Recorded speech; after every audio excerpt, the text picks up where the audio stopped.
and welcome to the Football Outsiders Ask Me Anything podcast. I'm Mike Tanier, filling in for Aaron Schatz, who is sleeping off, I think, a big, long weekend in Las Vegas. I'm not sure what he's doing right now.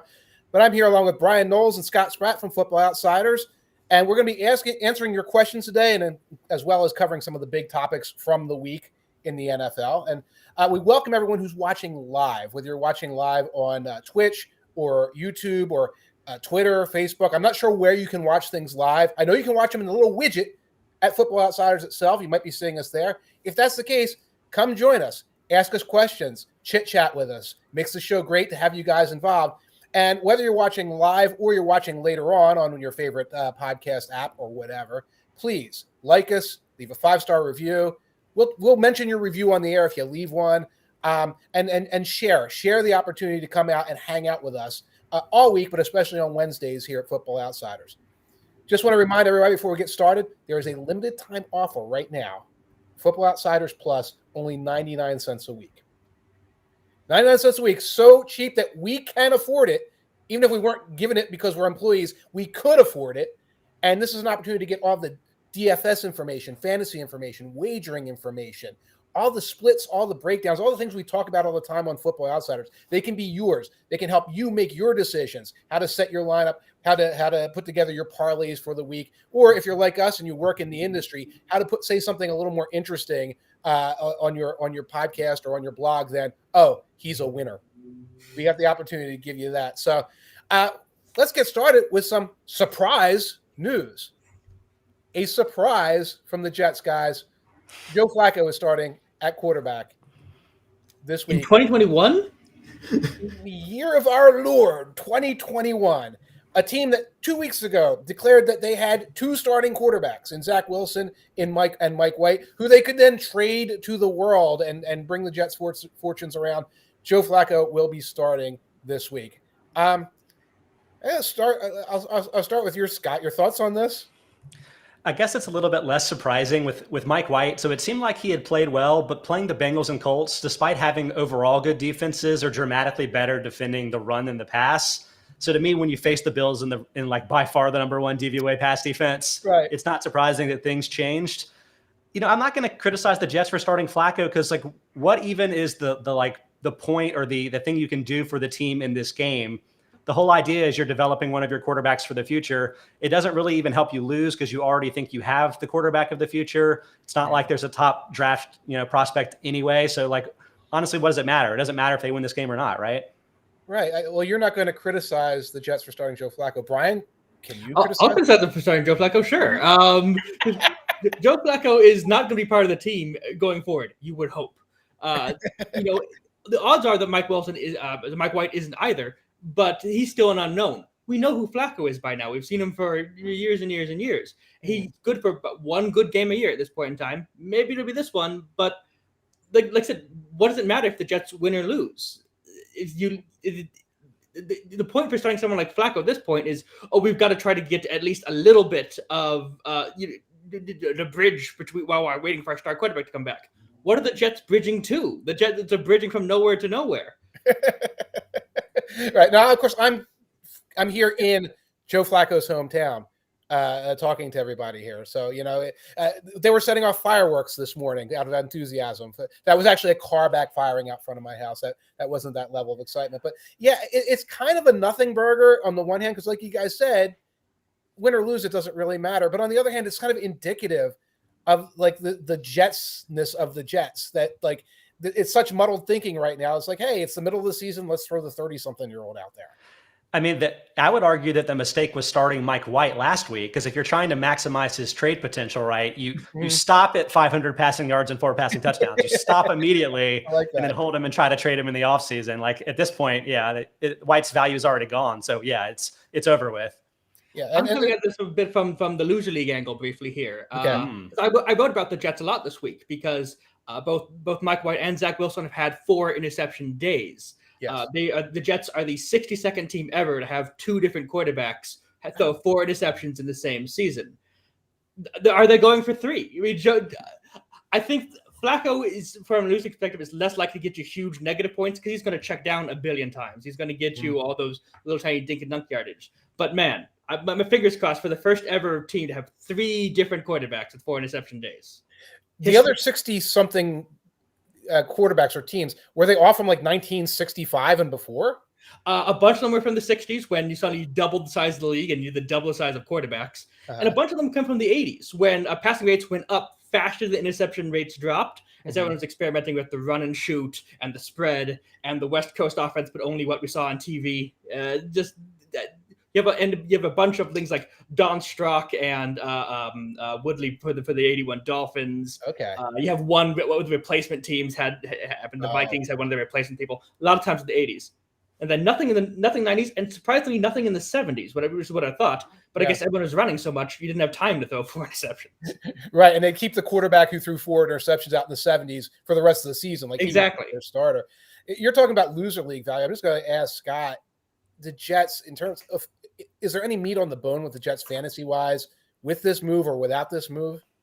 I mean, if Brian's right that Flacco's going to be able to check the ball down a ton, I guess Michael Carter might be an option for you in fantasy. Probably a player that's better in fantasy than he is in real life, because every reception you get is worth a point in fantasy, but not probably worth a point in expected points added, right? So, I think Carter's a good player, but it's a bad circumstance overall. But the more that he gets fed the rock, it's good. It's probably bad for Elijah Moore, though. I mean, that's the player that we all want to have success in fantasy right now.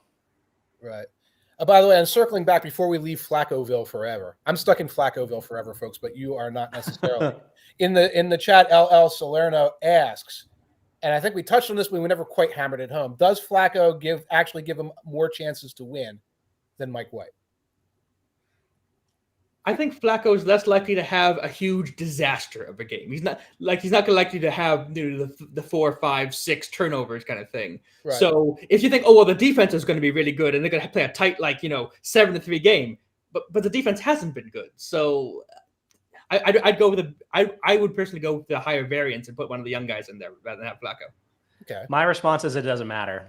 Yeah. and to a degree, mine too. And what's interesting about this game is it's Dolphins versus Jets, which means we just got through the negging of the shaming of Tua for weeks and weeks and weeks, and then we started doing the shaming of Jacoby Brissett, where he's running around the sidelines and he gets pointed to and waved away. So now we get 2 teams that are like going out of their way to sort of mess up their quarterback situation or just create controversy where none necessarily has to exist.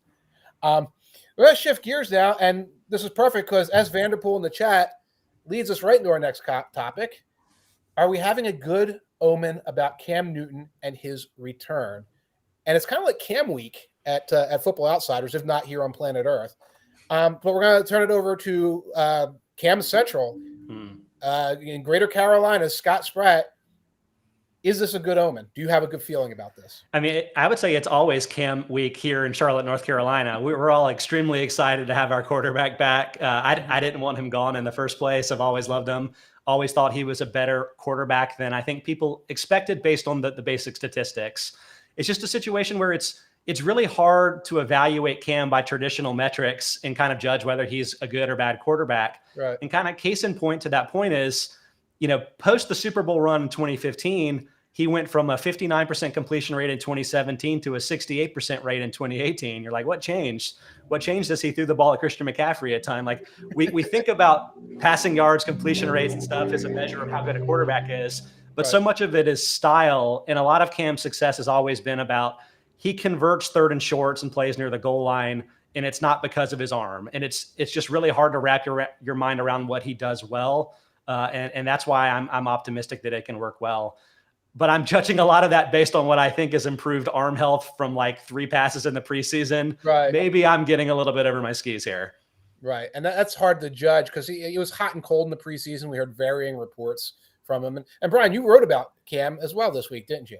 Yeah. I mean, like I think I said it last week on one of the podcasts, bringing Cam Newton is the perfect Venn diagram between that makes a lot of sense. And this is absolutely hilarious, which is where I want teams to live most of the time. Right. Considering how much money the Panthers still have paid to Cam Newton's replacement and Cam Newton's replacement. Right. And bringing Newton back in, I love it. I covered the Panthers for Bleacher Report during that Super Bowl year, and so I've watched a lot of prime Newton, and he's just amazing to watch when he's in full health and full form. There's never been another one quite like him. when we talk about rushing quarterbacks and rushing value, we're often talking about scrambling and improvising. Newton is the best quarterback I've ever seen at designed runs. So those third and short and stuff like that. And that gives the Panthers a fantastic weapon. And I'll tell you, as someone who's watching the NFC wildcard race very closely, I am less confident now that the Panthers have Newton than I would have been if they had stuck with PJ Walker, and certainly if they had stuck with Sam Darnold. I'm excited to see what Newton has left, because last year was not great. He started okay, then he got COVID and everything just kind of fell off of a cliff. Right. We don't really know what Cam we're getting, but it's certainly the Panthers are now more interesting now that we get to find that out. Yeah, and you talked about the wild card race, and we're going to get to the 49ers in a minute here, but I haven't checked it recently. It was plus 300 to make the playoffs for the Panthers. And that was, yesterday. So that was not like, well, they don't know they've got Cam, or Cam is starting or whatever. Interested? You say at plus 300 is something you would nibble at? Go ahead, Brian. It might still be a little rich for me, just considering just the chaos of the position right now. I think I would side more with someone like the Vikings at this point in time. But I think that I think the Panthers' odds are only going to get better until we see what Cam can get here.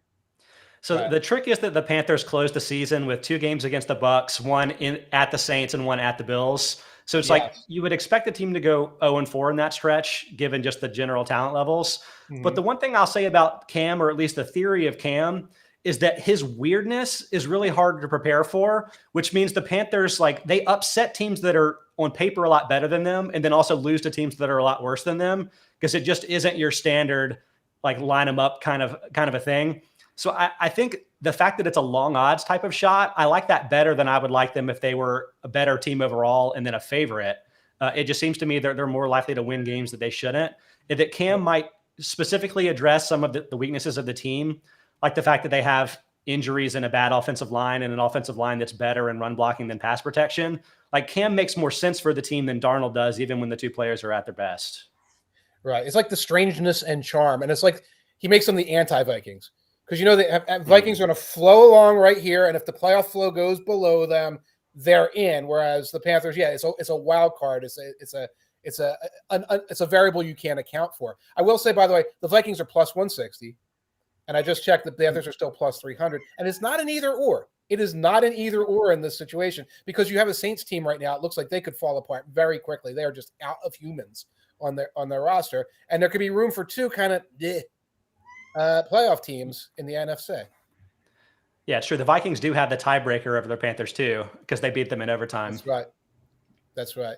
Now, by the way, Hitchhiker's Pie was talking, and both of your comments about Cam. Rushing touchdowns, Cam stands miles above everyone else.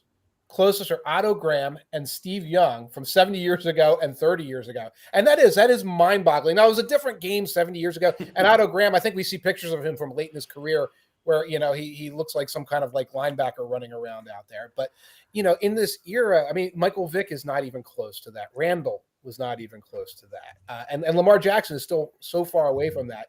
It's stunning that we're still in this place where Cam is head and shoulders above all those guys. It's actually getting more extreme. You're talking about looking like a linebacker out there. In one of the handful of plays Newton was on the field last week, he was matched up on a design run against Isaiah Simmons, who ostensibly is a linebacker for the Cardinals, and he's way, way bigger than him. And it's just I don't know how you're going to stop him one-on-one in a situation like that when everybody's playing extra safeties on the field, essentially. Right.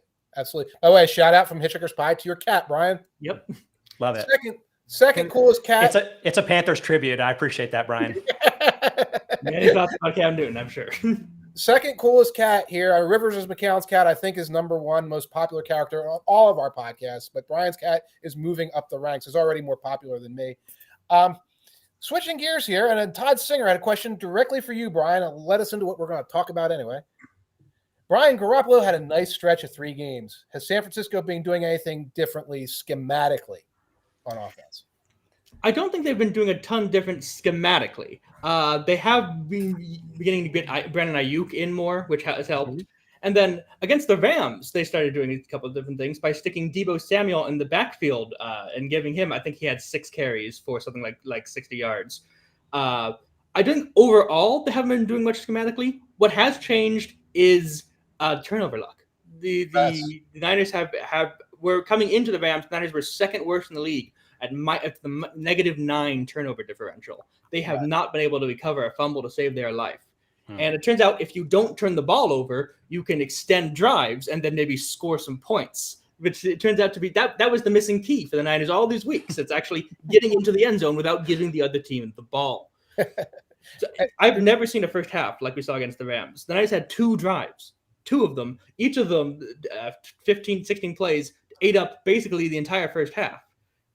They scored like 10.5 points per drive in the first half, which is a pretty good pretty good rate if you can keep that up. That's not possible, but they did it.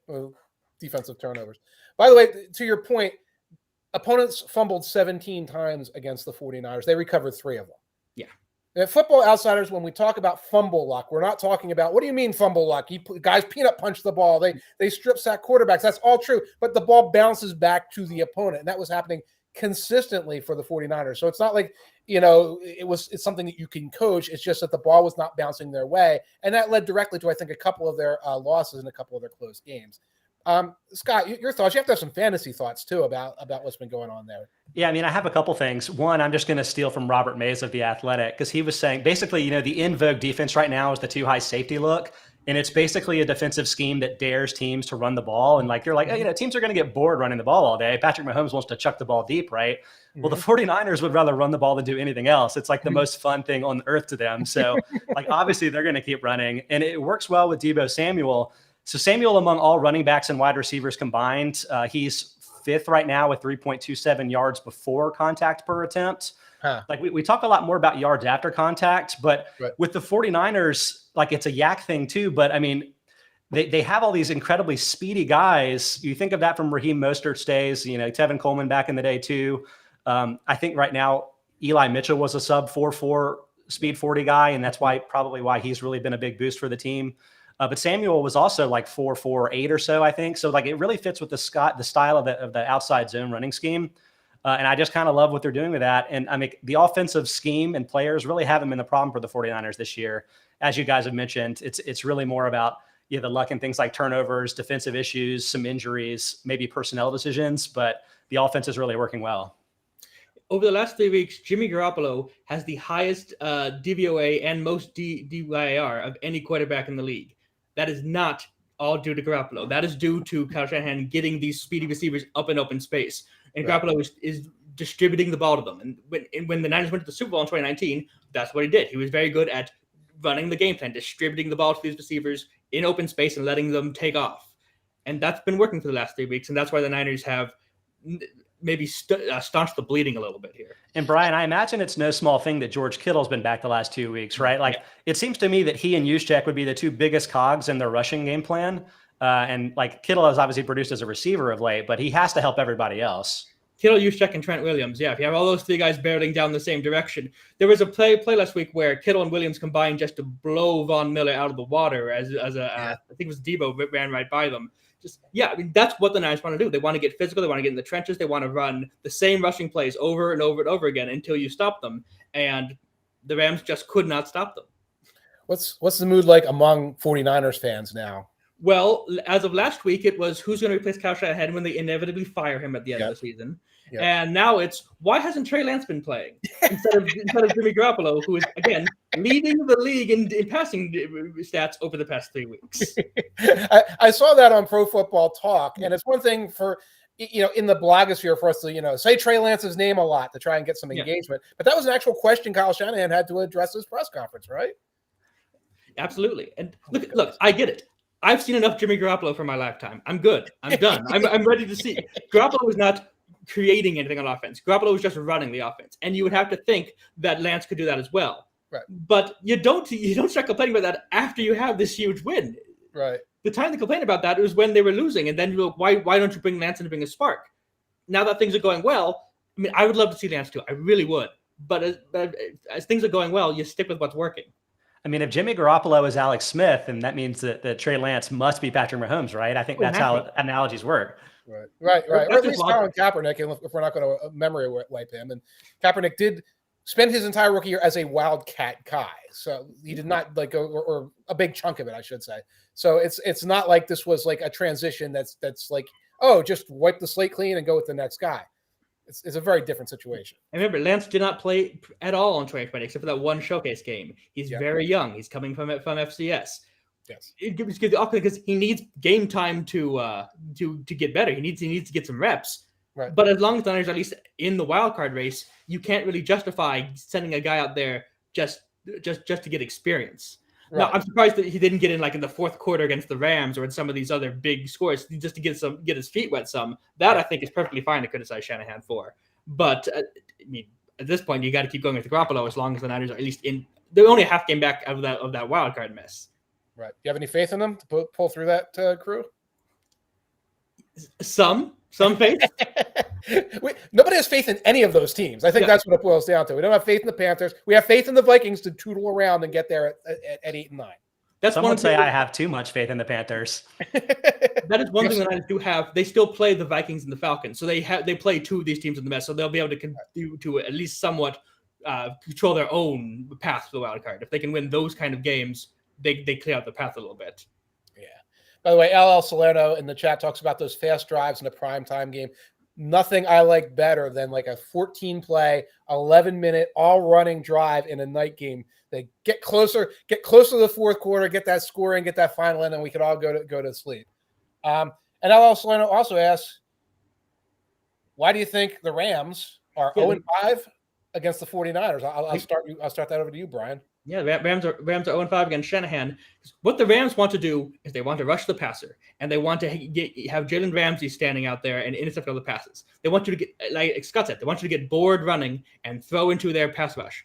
Kyle Shanahan is not going to get bored running ever. They also have the players to take advantage. The Rams linebackers aren't the best coverage in the world, and they've got Kittle and they got Juszczyk and stuff like that. So they can take advantage of those kind of matchups. But the Rams are built to defend. Are exactly the opposite of what the Niners want to do. And I think that's why Shanahan has such an advantage over McVay. Awesome. I got a couple questions in the chat. We had a couple questions that came on beforehand. I'm going to switch over to that. So a lot of people came on Twitter. And remember, on Tuesday night, on Wednesday, you can go on the Football Outsiders thread. You can go on my thread, Brian's thread, Scott's thread, even Aaron Schatz's thread. He might check on it as well and ask us anything, and we'll talk about it here. And hopefully you come and listen to us as well, because this is where we're talking about it. A lot of questions about coaches. We'll get to them in a minute. We're going to start out with Nathan Wingo, who asked, serious question. Is any team even good anymore? Is that even something we want?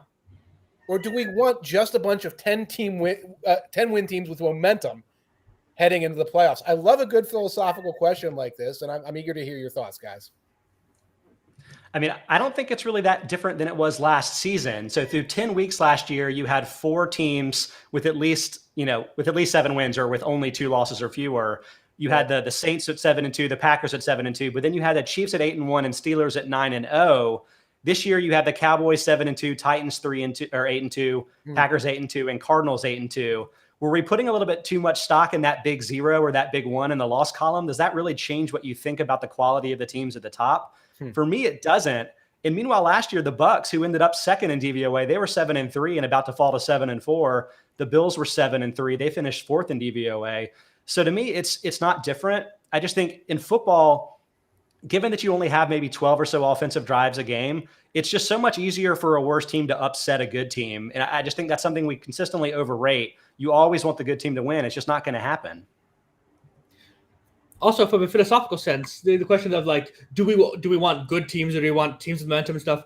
Which one is different situations every year? If every year you had like, who's going to go 17-0 this year and roll into the playoffs, that would get boring at a certain extent. And if every year is, everyone's 10-7 and no one has an advantage, that get boring. You want a bit of variety. You want every season to feel a little bit different. So I'm okay with a year or two where maybe there's not someone just steamrolling through the league. That's fun and interesting. Yeah, not every year needs to produce the 1985 Bears. It's okay if some years are more questionable. I love the experiential philosophical element of that, because I'm kind of with you, Brian. And like sometimes for me, it's also like, what am I going to write about? And when there's a new team every 2 weeks to like, that's a column opportunity and things like that. Whereas, I was there in 2007 for the Patriots. And it's like, by week 11, what are we talking about? The greatness of Tom Brady's greatness of Tom Brady. That can get tiresome. And different people like the sport for different ways. Scott, from like a fantasy standpoint, if you're somebody who's like a fantasy player, that's how you really engage the NFL. It doesn't matter if there's really great teams or not great teams, is there? No, I mean, to me, the most interesting thing is to have a variety of different styles of teams. And that's something that we may have more of now than ever. So much of that has just been the turnover at quarterback, where you have so many more athletes at the position. It's not just the Panthers being weird. You have teams being weird in all kinds of interesting ways, like, the Browns, obviously the Ravens. It's almost like the defense is kind of embracing of trying to stop the passing attack has created all this diversity. And I love it from that perspective, not even necessarily from a fantasy perspective, but give me a bad team that's weird any day over just a bunch of vanilla middling teams. I like that. And that's one of the reasons I think, I react negatively to the Joe Flacco news, because Mike White's different. I don't know what's going to happen. You had Josh Johnson out there. I don't know what's going to happen. Well, I know what's going to happen with Joe Flacco, but you're right. What's great, one of the things that's great about the NFL right now is that diversity of unusual teams. That I don't know, when I watch the Cardinals and Kyler Murray's out there, I don't know what kind of goofy play I'm going to see next. And then I don't know what the Chiefs are going to do next. And then there's a contrast. Watch the Patriots. I don't know what, I think they're going to run the ball and throw screen passes, but what's the Mac Jones story going to be after this? What's the Justin Fields story going to be after this? Now, the thing is, we might perceive football more in a different way than a lot of fans out there, because most fans are living and dying with their team, and that might be a different circumstance. So we're going to go over to a question in the chat from the Geek Robo, and I apologize, don't have this one prepped up. Will Adrian Peterson crack the top 3 of all times in rushers? He's currently 5th, and he needs 1,100 yards to beat Frank Gore for number 3 all time. Brian, you were shaking your head no. No, I don't think Peterson has 1,100 yards left in him. I'm a little surprised he's playing this year, to be perfectly honest. And I think if there weren't so many injuries, he would be happily retired at this point in time. It's so hard to get those last couple yards when you are, Peterson is past the edge of his career. Peterson is now a must-pick player in the loser league, because he's not Adrian Peterson anymore. He's just a guy who's getting 2.5 yards a carry. It's a little bit sad to see him out there, just because you remember all those highlights of him in his great years, and he just doesn't have it anymore. And to me, it's like he doesn't really fit with teams other than the Titans either, because as kind of a slow accelerating power back, he really only makes sense out of a traditional drop back passing attack, right? He's not going to take zone read handoffs from some of these modern athletes at the position. It won't fit that way. And with the Titans, even Dante Foreman seems to be the one that's kind of taking more of the early down work anyway. So I'm not even sure he's going to get past 500 yards this year. It would be really difficult for him to get up to number 3 all time. Yeah, in the past, he would complain about having to shotgun, offset, do inside zone, things like that. He did not like that. He likes I formation or single setback, and be able to run downhill. So you're right. He doesn't really fit other places. And yeah, you're right. Dante Freeman got all the early game work, or most of the early game work. Jeremy McNichols was coming in for third downs. And then at the end of the game, when they had a 2-score lead, they put AP out there thinking he's going to be the battering ram against the Saints. And you know what? The first 2 carries, he does fine. Third carry, offensive line blows up because, there's some middle linebacker streaking through the middle to stop him. Loss of 5 right there on the play. And then all of a sudden, Adrian Peterson's kind of out of the game plan again. So, I mean, I guess that's when people ask the question, well, Frank Gore, is he really a Hall of Famer? Was he really all that good? When was he ever the top this, top that? He's 1,100 yards ahead of Adrian Peterson. Adrian Peterson is incapable of catching Frank Gore. So think about that when you start having your arguments about whether or not somebody's a Hall of Famer. Frank Gore was one of the most underrated players ever, too. The thing that gets lost just looking at stuff like yards per carry is how frequently he was running against 8-man boxes. He was incredible at what he did. It just, for whatever reason, it didn't stick with people. It wasn't flashy to people, but I think he was a tremendously great player. I was joking on Twitter when Peterson first signed that Frank Gore is the president who benefits the most in this news, because that puts a year between them in the Hall of Fame voting. Because if Peterson and Gore are the both on the ballot, you go Peterson was the better player. I think I'm fair saying that. But now that that's separate, that helps Gore's case quite a bit. You are absolutely right, because what's going to happen is Gore is going to go in there. He's going to be a debate guy when they get together, because there's going to be a backlog at other positions. They're going to have the conversation people have on Twitter. Was he really that great, et cetera? But when Adrian Peterson comes in, he's a first ballot. So they're going to say, well, at some point, they'll say, if we're leapfrogging Peterson over Gore, we either have to put them both in, or we have to say next year you can't leave Frank Gore behind when you just put in a guy with less yardage. So that's the politics of the Hall of Fame. That's going to help Frank Gore, get in. Because if they went on the same ballot, you're right. Peterson could get in, and Gore could be like, now I have to wait X number of years because, head to head, people are going to prefer Adrian Peterson. In the chat, Jay Molnar 94 asks, and we talk about this almost every week, and I don't know if we have anything here. Do you guys have any theories for why home field advantage seems to have disappeared? Okay. I mean, I have a theory, I guess, but I haven't investigated this at all. So this will be a perfect fit for a Football Outsiders show.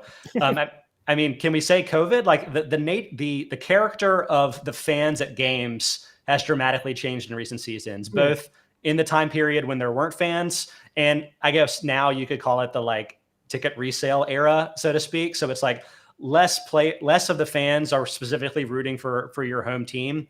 And so I feel like maybe there's a crowd noise component, or like, the things that make playing on the road difficult, and the ability to like communicate with your headsets, get advantages with silent counts and stuff. I think that's kind of what's maybe going away, but I have absolutely no way to back that up and with hard data.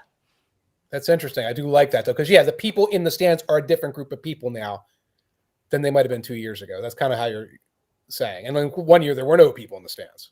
Yeah, I mean that theory also relies on the fact that 2019, before COVID struck, was just like a quirky year, because it's been like a 3-year situation where the home field advantage has been lesser, right? So I'm saying that year was an outlier that was going to regress, but then the nature of the sport changed. Right. I'm sticking with my Tinder theory. In the old days, there was no Tinder. Guy wanted to have a little romance on the road. They had to go to the club. They wouldn't get a good night's sleep before. Now, you want a little romance on the road, click, click, click, click. Girl shows up at the hotel, or the significant other shows up at the hotel. You do whatever. You can still get a good night's sleep and be ready for the game the next day. People laugh at this, but ESPN did an article about this in 2017 in the NBA, and they think it was the Tinderification of the NBA that was making home field advantage disappear, home court advantage disappear in the NBA, because dudes were getting better sleep on the road because they could do some wild and crazy fun stuff and then still be in bed at a decent hour. I like it. I love it. I don't really take it seriously, but it's worth talking about. And I want to get to some of the questions we got before, but Hitchhiker's Pie asked another question about the Hall of Fame. Are there any running backs who are currently going to make it as the game trends more and more towards being pass heavy? Derrick Henry, Alvin Kamara, and C-Mac seem to be the only ones even on track for it. Off the top of my head, I think Ezekiel Elliott, but I don't necessarily see that.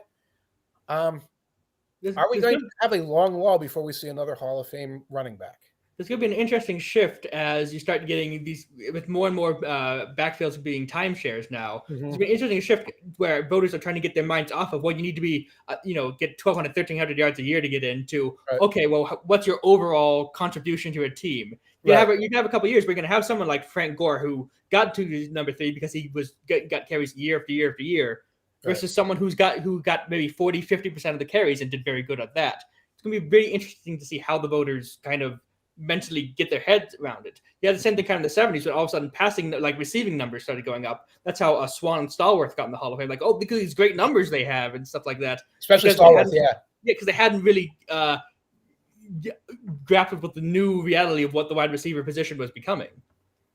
I'm not enough of a Hall of Fame expert to know, but like as people like Aaron Schatz and hopefully you, Mike, end up with Hall of Fame votes in the future, like how is it going to change things having analytical people that don't think running backs are particularly valuable? And I'm talking even about your Derrick Henrys of the world, guys that put up a ton of statistics. If the thought is, that's not really moving the needle a ton on how well these teams are actually winning games. Right. Like, is Henry going to be, just because he's like piling up the stats, is he going to be a Hall of Famer if we're like, the Titans wouldn't have been that much worse off if they had just drafted a few 4th rounders and split time at running back? Like that's the thing that I don't really understand. And I don't know how the Hall of Fame voting would treat that. And that is terra incognita for all of us. I've talked to enough voters, they look at the analytics side of things, and we haven't quite broached that era yet where it's the era of analytics and we have these running backs. Because again, most of the candidates are kind of iffy, and you had guys like Adrian James, who had a big contribution to passing game. It was part of like championship caliber teams. So I don't know how it will go moving forward. I know Derrick Henry looked like he was on that route. But at this point, if this is what I think a lot of us think for Derrick Henry, from this point on, it's the Todd Gurley phase or whatever you want to call it, where from this point on, he's not that guy.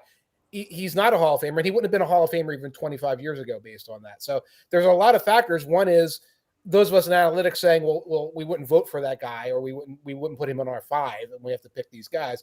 But it's also just the game is changing, in part because of analytics. These guys aren't getting these long opportunities to drag out their career to the point where it's like, well, this guy's obviously a Hall of Famer because he's at 12,000 rushing yards or whatever. Like, honestly, I think it would be a lot easier if it was just the Hall of Excellence, and then you wouldn't have to spend so much time thinking about, like, 20 years ago, maybe wide receivers weren't as important. Now running backs maybe aren't as important. Like, who cares? Like, Derrick Henry was awesome and fun and put up a ton of stats. Like, that should probably be good enough. It's just we get lost in the semantics of all of this. A little bit, because some people will be like, it's fame and he was famous. Most voters aren't thinking that. Obviously, we're not saying, well, he's a guard, and therefore, as a guard, he wasn't famous, so he doesn't get in. You try to go for that excellence thing, but then the politics come in because there's such a logjam. And when there's like 9 wide receivers from one era, and they're all vying, and then you have to start asking that question. If 9 of them are excellent, then is our definition of excellence wrong? And that became a question years ago when Art Monk and Andre Reed and Chris Carter and a couple other guys were all going in at the same time.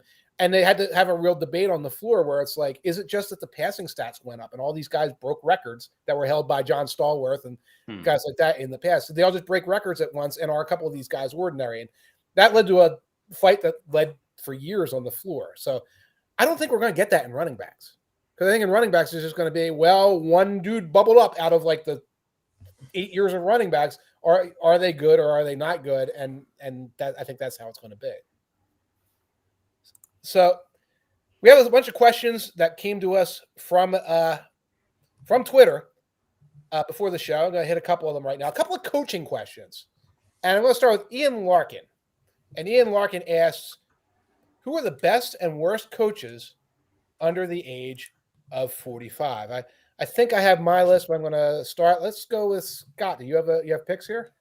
I do. Again, this is another one where I have basically zero basis for what I'm saying here, other than just intuition or just being around the sport a little bit. But let me read you off all the coaches that I found that were under 45 in the order from, I think, best to worst. Okay. Awesome. Sean McVay, Kevin Stefanski, Kyle Shanahan, Matt LaFleur, Brandon Staley, Arthur Smith, Kellen Moore, Zach Taylor, Joe Brady, Brian Flores, Cliff Kingsbury, Robert Saleh, Dan Campbell, my guy, Byron Leftwich, Nick Sirianni, Joe Judge, and Matt Nagy. That's my list.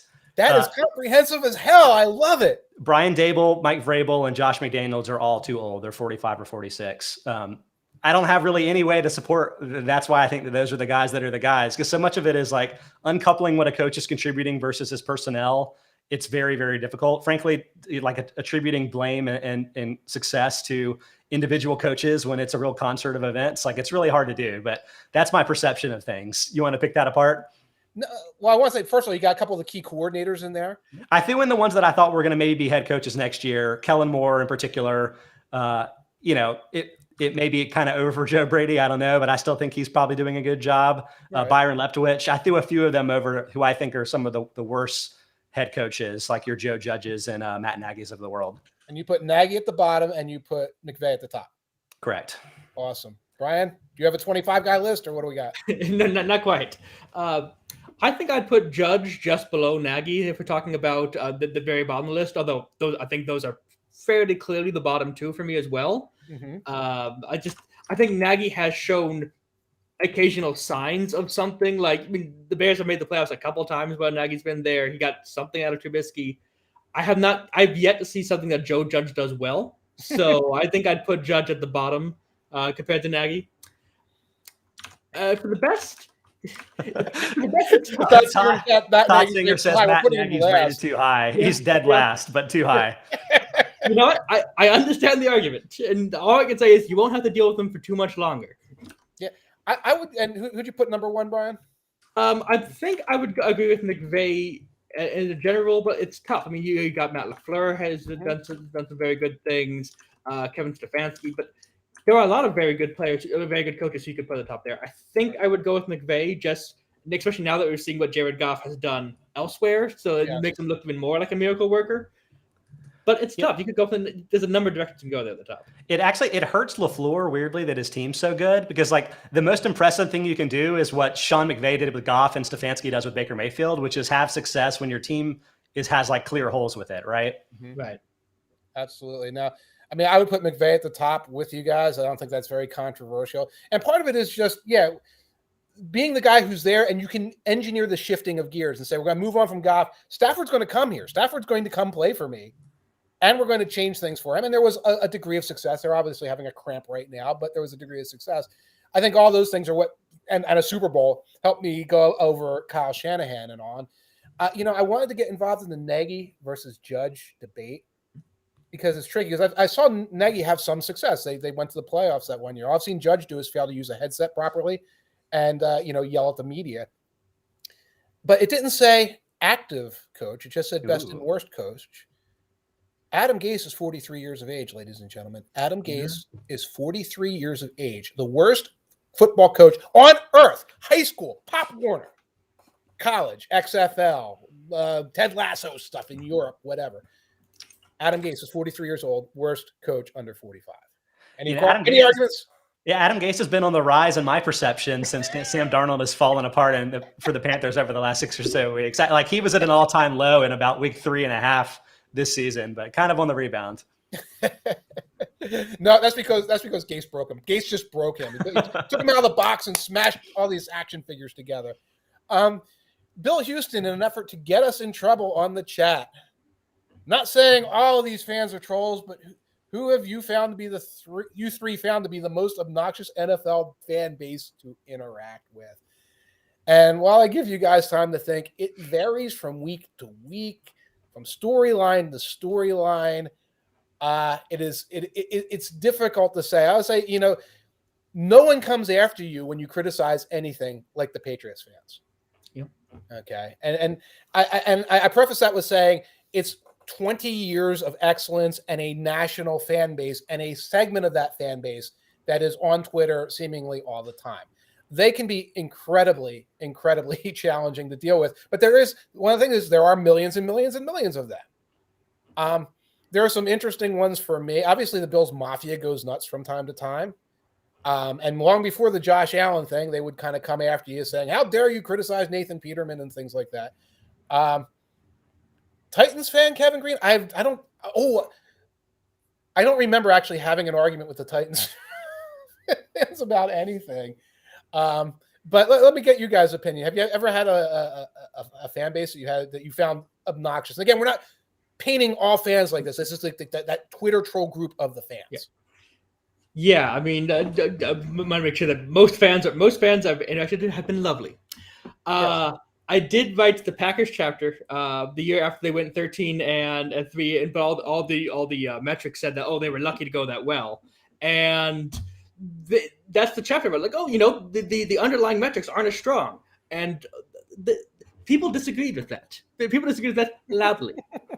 I also wrote the Bills chapter this year, but we started with this is awkward. I was talking about how good Josh Allen is after we've mocked him for two seasons. Yeah, hi. That got me a little bit of now you like him. Now that he's doing good things, all of a sudden you think he's good. How dare you?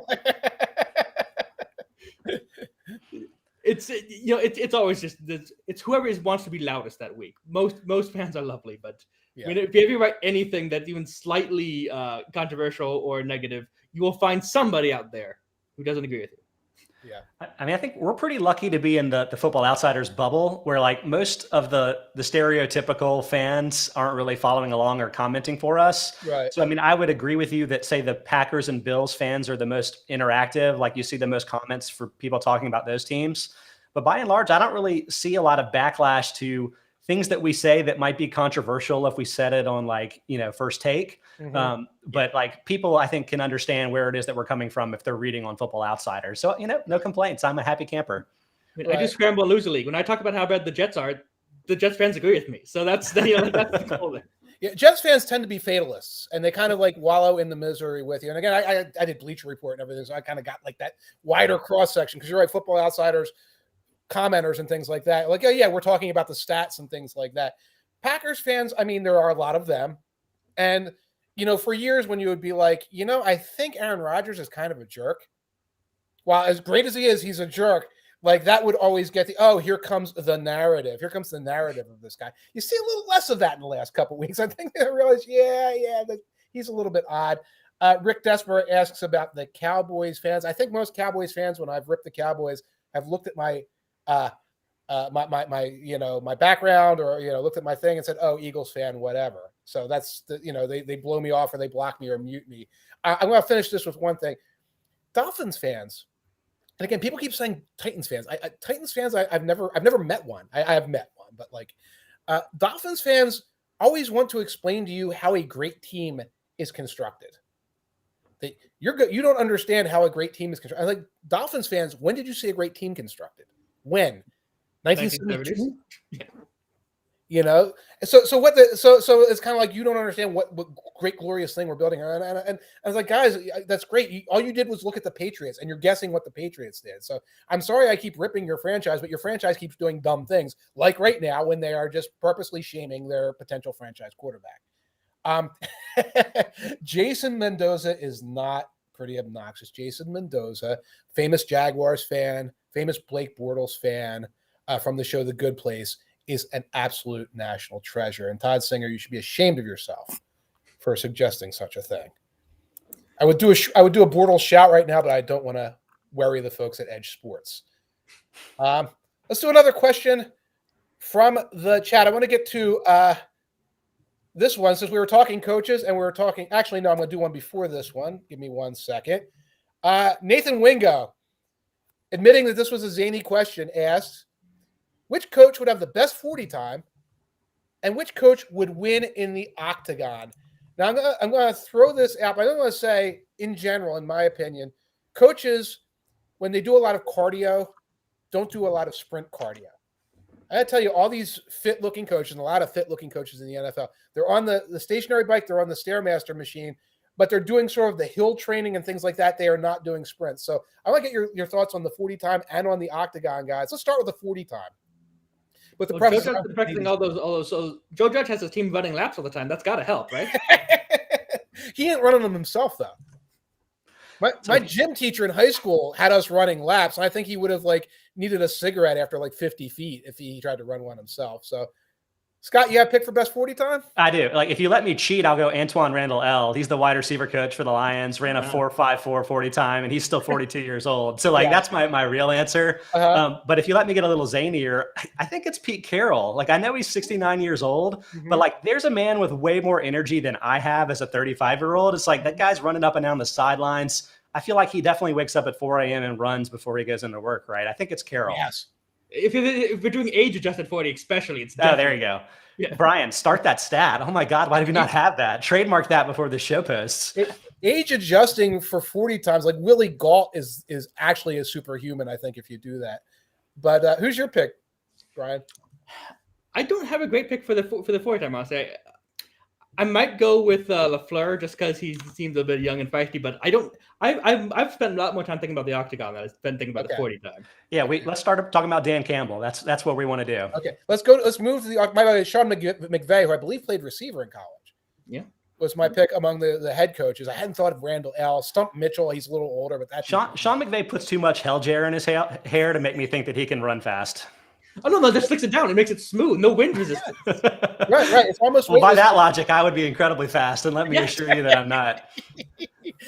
You may be the fastest guy in this podcast right now. I assure you I am not. Dude, you've seen me walk. When I used to play Little League Baseball, my dad said it looked like I had a parachute holding me back when I ran. And it definitely hasn't gotten worse over the last 20 years. I don't think the Football Outsiders Combine is going to get very, very many views. Actually, let's do that next offseason too. I feel like that would be our most popular stream. By far. But I don't know if the health insurance for Football Outsiders EdjSports would cover. Your dad said that. He called me the Roadrunner. Absolutely. Oh my goodness. Let's get to the Octagon. I think we're all about to say the same guys, but I'll start with you, Scott. Who do you like in the Octagon? Well, I mean, Dan Campbell, low-hanging fruit. He's biting kneecaps, right? Unless there are rules like boxing style where you can't do certain things, I think Dan Campbell is definitely the answer. Thought of Mike Vrabel and Todd Bowles. Weirdly, I'm going to go Ron Rivera. I know that he's pushing 60, but like the man has a presence. Like he's one of the few coaches that I've actually been in a room with, been in an elevator with, and like it's intimidating. Yes. You're right. You're right, Bryan. I was going to go Vrabel versus Campbell is your championship match there. You got both still fairly young, good shape, both former NFL players. I like them a lot as the two champions. Robert Saleh is someone who might be able to get. That's a good one too. Right. Yeah, I would lean towards Vrabel, and then Campbell would be like that would be the final match. I like Scott though because I've been close to Rivera, and it's like like sort of a Liam Neeson kind of feel. Like the old guy strength kind of feel, like he's just going to break you with his stare, and then he's going to hurt you. So I can definitely see that. I'll say props to Dan Campbell. Like everyone I thought of as a defensive-minded either coordinator or head coach that was a defensive coordinator, except Campbell coming up as a former tight end. Like I'm impressed that he's in the mix. But a blocking tight end, he got in there. He messed up a little bit there. True. Right. And in the chat, M. Noskow 1 says, Mike, how could you miss former Division III standout receiver Nick Sirianni? Which is a good point. I keep forgetting Nick Sirianni really is a head coach, that he's not like one of the special assistants for the Eagles who goes out and checks the microphones before the press conference and then gives a dummy press conference. I keep forgetting he is actually in charge because he is so young and young acting, I guess, so to speak. But you're right, not for the Octagon. He would get destroyed. He would melt in the Octagon if Rivera showed up. But in the 40, I think he could do it. Talking last place in the Octagon, I think I'm going with David Culley because he's your assistant vice principal kind of guy. He's not someone I can imagine throwing a lot of punches in there.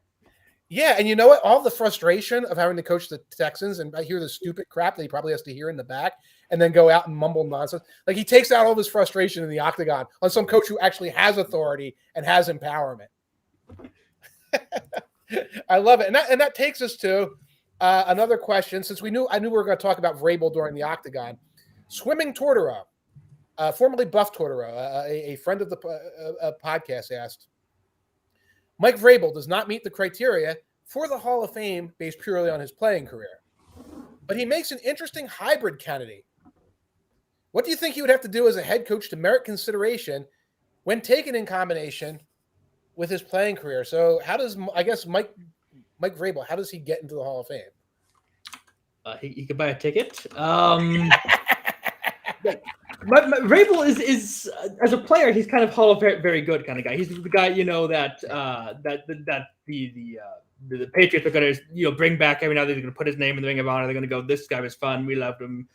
I don't think he has much of a case, particularly at all as a player. So as a head coach, you're not talking about winning at least one and maybe more Super Bowls. Mm-hmm. They're explicitly not supposed to take these people as hybrid candidates. That's the rule. They're supposed to look at them only as a player, only as a coach. They're human. Things happen. I know. I just forgot the longtime coordinator for the Steelers, Dick LeBeau. Yeah, I mean, he kind of got in a little bit because of what he did both as a coordinator and as a defensive back for many years. Right. But I just really don't see. I would be very surprised if Vrabel gets in the Hall at any point. I tend to agree, and I think LeBeau is the only example I have of somebody who looks like they were a half and half candidate. So yeah, for me, Vrabel has to win Super Bowl, has to be a great coach, because they're not going to go back. And if you look back at some of the careers of some of the great coaches, if you look at Tom Landry's playing career, it's pretty substantial. Yeah. But there's no way that he's in because of some hybrid along the way. So yeah, I would think that Vrabel, he's got to be a Super Bowl caliber head coach to be able to make the Hall of Fame. Maybe it ends up being kind of a tiebreaker. Like if he's part of like the seniors committee or the coaches committee, and there's like 2 or 3 guys trying to figure out who puts over, maybe Vrabel's playing career can then get him over someone with an equivalent resume. But I don't think it's going to be enough in and of itself to do anything. Right. I tend to agree. A question came over the chat just now from Bill Houston. Given the Cardinals' success, has your opinion changed regarding Cliff Kingsbury? I'll start by saying practically 180 degrees. I thought that he was on his way to Chip Kelly land around this time last year when their offense got really stale. And now I think he's in the mix as one of the quality coaches in the NFL. Yeah, that's what, to me, that's the biggest thing you can ask any coaches. Can you make changes when things are going wrong? And things were going wrong for Kingsbury. We've seen so many coaches like, no, this is my system. I'm going to write it all the way to the unemployment line when everything fails in 3 years. The fact that Kingsbury could add to his offense and add more routes and change things up really does improve my opinion of him. I mean, I feel like hasn't the Cardinals' improvements been more centered on their defensive improvement than offensive improvements? Like, how much is Kingsbury the one that's responsible for the success the team's had? Like, these are the kind of the similar thoughts that I had with Bruce Arians with the Bucks, where it's like there's been a bit of a 180 of perception of him because the Bucks were so great last year and won the Super Bowl. But is he the reason why? Like, honestly, they kind of give me similar vibes of not necessarily being the hardest working coaches in business, right? And so I wonder if he deserves all the credit here for the turnaround. Yeah, who is the least hardworking coach in the NFL right now that Doug is gone? I guess it's Urban, but like that's probably not something we should get into. But and I'll say this, Scott, it's like if you say, well, Bruce Arians is creating the system under which the defense is thriving, he's hiring the coordinators, et cetera. There's something to be said for that. I don't know if you can say that about Cliff Kingsbury because those decisions come down from on high. Well, I mean, I'm going to talk out of both sides of my mouth. I've kind of always contended that we see a lot less of what makes a coach successful from the outside. So we're always judging coaches by, their decision-making on fourth downs, their play calling tendencies and stuff. When so much of the work that goes into winning games happens earlier in the week in practices and meeting rooms that it's honestly so hard to judge these guys that I'm not going to take a half a season worth of Kingsbury having a little bit more success as evidence either way, honestly. Absolutely. Although in the same time, I thought it was going downhill. It's going uphill. At some point, you don't make a final judgment, but from a perception standpoint, it's like at least I don't think right now it is going completely downhill the way I thought it was last year. So, question from the Twitter. Let me find it. Here we go from Alex Dickel, and this is a little outside of my wheelhouse, but maybe we have thoughts on this. Who's the current NFL coach most likely to fill one of the many high-profile coaching jobs during this offseason? USC, LSU, Florida, maybe Penn State, maybe Texas. I guess that's almost a question along the lines of where's Urban Meyer going to go. But do we have a thought on which coach might wind up in the college ranks next year? I definitely have a front runner in my mind. That's Joe Brady back to LSU. Ooh. Like if I were him, I would pull the Shaka Smart from college basketball, where it's like you can't fire me because I just took another job before you fired me. It's like Brady's over here like scheming up, making some really good things happen with bad players. And Matt Rule is like 5 games in being like, you're trash, bud. He's like, actually, no, Sam Darnold is the one that's actually trash. I'm doing a pretty good job here. I don't need to have Matt Rule yelling at me 24/7. I'm going to go coach at LSU. To me, it's a no-brainer. I love it. Yeah, as far as head coaches, that's a great one, especially if you exclude Meyer. If you're talking about NFL coaches in general, I like Eric Bieniemy to USC. He hasn't been able to get a bite of a head coaching job in the NFL. He grew up in Southern California. I mean, if I could see him being tempted to go that way, especially if he doesn't get any more interviews this year. Right. Is the reason Bieniemy last year? Is the reason Bieniemy hasn't gotten jobs because they keep going to the Super Bowl, so he is too late available for interviews, or is there something else going on? There's something else going on. I have long stopped trying to psychoanalyze the owners, especially of dysfunctional franchises, when they're trying to figure this stuff out. Yeah, owners of dysfunctional franchises, implicit bias. At 158 is probably not the time to steer into this ditch. But yeah, it's not just it's the Super Bowl thing. The teams would make the opportunity for Eric Bieniemy, and they have interviewed him, and they've chosen others. Jay Molnar 94 on the thread asks, what's the best metric for judging coaches? Against the spread record? Oh, that's a kettle of fish. You don't want to do the against the spread record. Coaching opinions are baked into the spread. Yes. Yeah. Record against entropy is my favorite thing, because teams, they regress towards 500, all things being equal. So if you can keep your team up to 10, 11 wins year after year after year, that shows that you're a good coach. That shows you're doing preparation right, you're doing scouting right, you're doing all that stuff right. So record against entropy is kind of my favorite long-term method to judge a coach. To me, like in a salary cap league, it's basically impossible, because even if you're looking at consistently good records, to me, you're looking at personnel more than you're looking at coaching. So my best judgment would be seeing cool looking plays on the field, which I know is kind of a lame response, but to me, that's the only real evidence you have as an outsider to who's doing a good job. Right.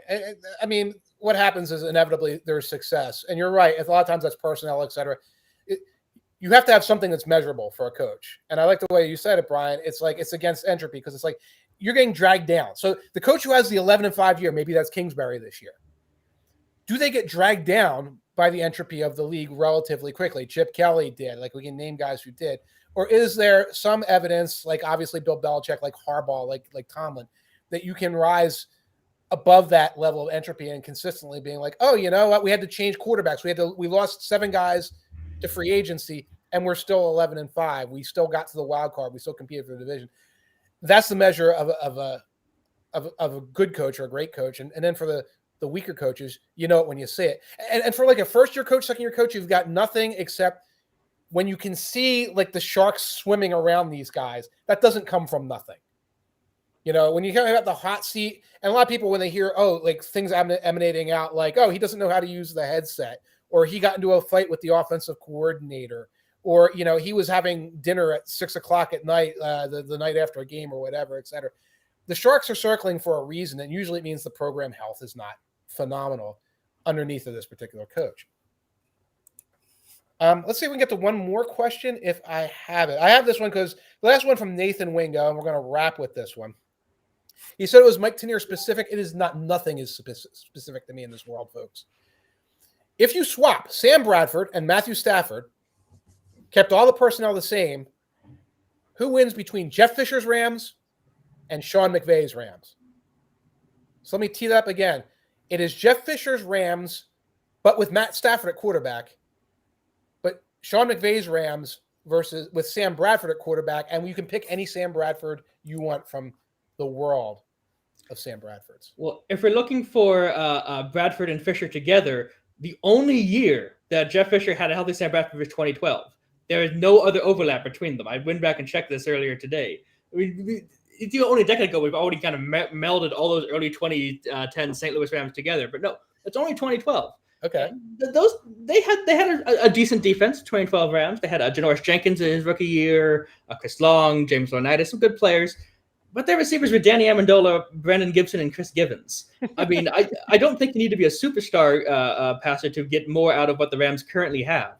And Bradford in 2012 was okay. He was average. So I think McVay with Bradford would stomp all over Fisher's 2012 Rams. This is definitely not my wheelhouse. I'll probably yield more time to Bryan as a football historian. But I do know that Sam Bradford was like Alex Smithian in his low average depth of target.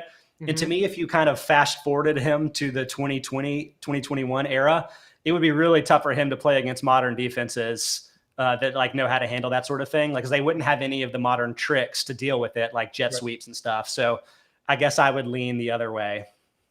I think he didn't have those tricks because Jeff Fisher was his quarterback, was his coach. I think that was part of it. In general, the Jeff Fisher Rams, even though they had some good personnel, just always underachieved. And I'm going to bet against Jeff Fisher coach team, no matter who's there. You did mention Sam Bradford. Fast forward to 2021, Cam Newton gets hurt. Panthers are going after Sam Bradford. You know they are, because he can't help but get more contracts, and they can't help but waste more money at quarterback position. So bank on it. You're going to see Sam Bradford in 2021 the moment Cam gets hurt. I'm not rooting on Cam getting hurt, folks, but you know what's happening. I will do one last question, then we're getting out of here, I swear, because Todd Singer asked, how much does a head coach record correlate with a quarterback record? And I'm assuming, Todd, you want an off-the-cuff answer. We didn't just do quickly research, because we could look that up. But it tends to be rather high, especially when you have those combinations there. And that muddies the water, like as Scott's talking about, like you don't know whether it's personnel or not. It muddies the water when you're evaluating a Belichick or a Walsh, et cetera. It does. And it works both directions, right? Because I think this is something we've learned a lot about with the Rams going from Stafford to Goff or whatever, where it's like the reason that Goff maybe had the record he had with McVay was McVay. And like, I think that probably happens more often than we would care to admit with some of the players we consider to be the better quarterbacks historically. Right. And I think I look for a coach across multiple quarterbacks, a coach who had defined his solutions at quarterback, when there's enough longitude in their career. You know, and that's where it gets down to, unfortunately, like every situation's different, because you look at Adam Gase, it's like, well, Tannehill could have been the quarterback and he wasn't, so we can put that against Gase. That's an easy example. What happens when you have to look at Lovie Smith? What happens when you look at Marv Lewis? People who had the 8, 9, 10 years of head coaching experience, and you have to turn around and say, well, let's line item veto this quarterback, or for 2 years they had this guy. It becomes a very, very tricky evaluation. All right. I think we are done here. I want to thank everybody for asking questions, for participating, for listening. Those of you listening later on, thank you for listening to us. Please Rate us, review us on your favorite podcast thing of choice, YouTube. I don't know how you rate and review things stuff. I'm a middle-aged man. I don't understand this. Please do it because I know it helps us get engagement. Don't forget, Football Outsiders Plus, 99 cents, special offer, limited time only. Get access to all of our stats, FO picks, Scott's fantasy information, DFS information. There's a treasure trove of stuff there for matchups and things like that. You get all that for 99 cents a month for a limited time. Do all of that. Tomorrow, I'll be back. Aaron Schatz will be back. He'll be in the director's seat here. And I believe Tom Gower is our guest. We'll be going over the big games for this weekend, the Chiefs-Cowboys game and some of the other big ones happening along the way. So please come back then. Until then, Bryan, thank you very much. Scott, thank you very much. And thank you all for listening and watching. We'll catch you next time.